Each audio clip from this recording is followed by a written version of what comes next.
Hi, my name is Riya Aron and I am a high school student from New York. I'm currently in my school's science research program and have been exploring the field of biomimicry for the past year. I'm excited to share a poster I created a few months ago for a proposed science research project. I hope you enjoy. I want you to imagine a thread thinner than human hair but stronger than steel. It sounds almost impossible, right? But it's actually spider silk, one of the toughest materials in nature. In my project, I'm exploring how we can recreate this silk using a special gel to make better surgical sutures. But what exactly is spider silk? Well, spider silk is a very strong material that is both elastic and biocompatible, meaning it is well tolerated in the body. There are numerous amount of uses for spider silk, including medical sutures, drug delivery, and skin regeneration. However, spider silk is difficult to mass produce, which is why researchers have turned to artificial spider silk instead. When used in the body, this silk has many benefits, including minimal scarring, less infections, and less inflammation. A great example of this is the PAA at PAM hydrogel, which is just two compounds, polyacrylamide and polyacrylic acid, combined together. Now, we know that surgical sutures are primarily used to close wounds, but they can be susceptible to breakage under increased pressure in the body, and this is especially prevalent in the abdomen.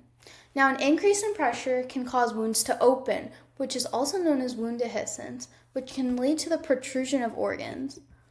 Now, wound dehiscence has an increased mortality up to 45%, increased hospital stays, and increased infection. So the real question is, how can we design sutures to decrease wound dehiscence? Well, I believe the solution lies in the PAA at PAM hydrogel. But you're probably wondering how spider silk is stronger in the first place. Well, spider silk is primarily composed of beta sheets, which are just tiny, tightly packed structures that are held together by hydrogen bonds. Now, when spider silk is stretched, these hydrogen bonds break, causing the material to expand, while new bonds form in order to keep the structure.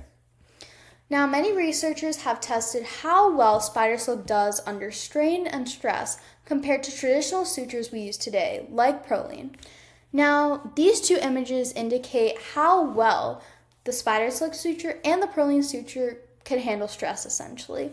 And you can see that the Prolene suture had this more curve to it, while spider silk had a more exponential curve to it. And this exponential curve indicates more flexibility versus Prolene, indicating it could possibly be a better suture. Now, the research gap is that hydrogel sutures help in wound healing, but very few studies have compared it to how likely wounds are to reopen, which is dehiscence, with hydrogel sutures compared to Prolene sutures. And through pressure tests, we can assess how this hydrogel handles abdominal pressure conditions compared to Prolene sutures to improve the suture design and prevent dehiscence.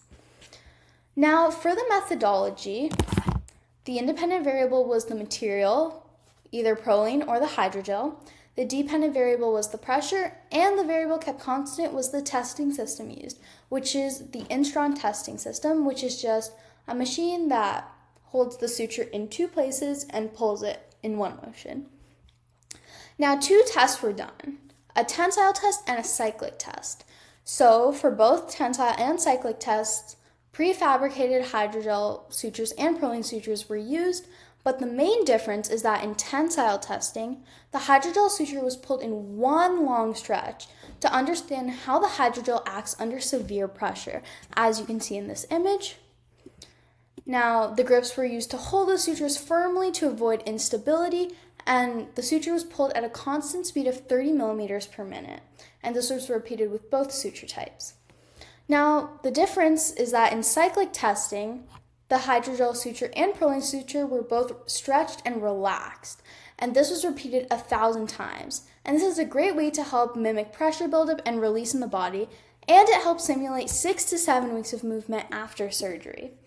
As you can see here, it was repeated, which is the difference between tensile and cyclic testing. Now, for the statistical analysis, the results were compared between the Prolene and hydrogel sutures under both types of testings, and it was determined to see how well the PAA at PAM hydrogel could resist pressure and maintain strength. So, two sample t-tests were used to compare pressure resistance versus both suture types to see if the differences were statistically significant or not.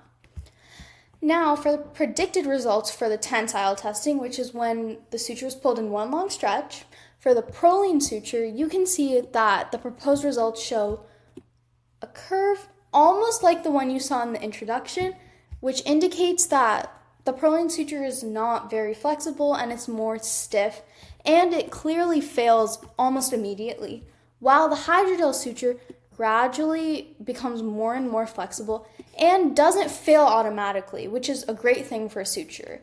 And you can see the Newton difference between both the proline and hydrogel suture, indicating the hydrogel was more tough and could hold more force.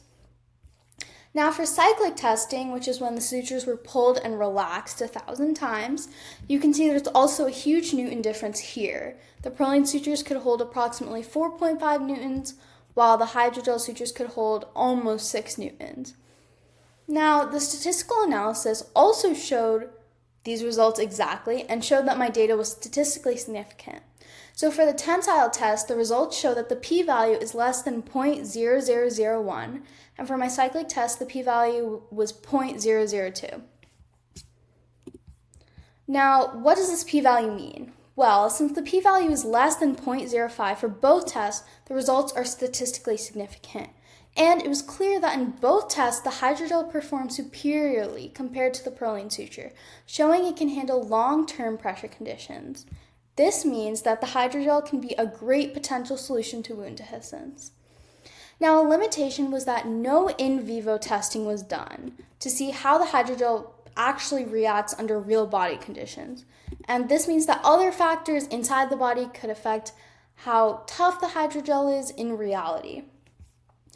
Now, this suture has so many different applications to it, the main one being surgical sutures for skin and internal organs to help improve wound healing. And another application is that it can be used as a wound dressing to help heal burns and support skin cell growth. And lastly, this suture is great for drug delivery because silk can release the medicine slowly and safely, which helps reduce the side effects of the patient. And in this image, this just shows the actual proline suture versus the spider silk suture being used. And you can see that the spider silk suture clearly overpowered the proline suture and essentially healed the wound in almost 72 hours. Now, for future research, it would be great if we could test the PAA at PAM hydrogel and proline using rats to see how both materials perform in real body conditions and also compare the hydrogel to other suture materials besides proline. In conclusion, the PAA at PAM hydrogel surgical sutures demonstrate a significant durability and strength compared to traditional proline sutures, and these sutures prove to be a great solution to wound dehiscence. Thank you so much for listening.